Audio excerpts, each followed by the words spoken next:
Hello, good morning. Blogger in the house.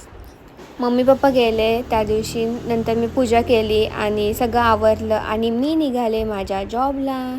मग मी ऑफिसवरून आले आणि खूप यार दमल्यासारखं होतं, कारण की उन्हाळा खूप आहे. आणि नंतर मग संध्याकाळी पावसाचं वातावरण झालं होतं आणि ही टोस्ट माझी सगळ्यात फेवरेट आहे, जेजुरीची टोस्ट ही.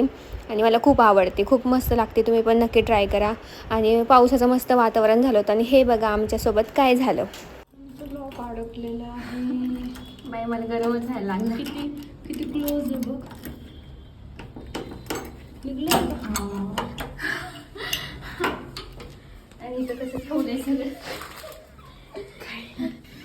लॉक अडकलं होतं आमचं. नंतर मग पावसाचं वातावरण झालं होतं म्हणून आम्ही नूडल्स केले. हिरा मंडी. आणि कुणी कुणी बघितली मला नक्की कमेंटमध्ये सांगा. नंतर गेलो मग फिरायला. चला भेटूया नेक्स्ट व्लॉगमध्ये. बाय.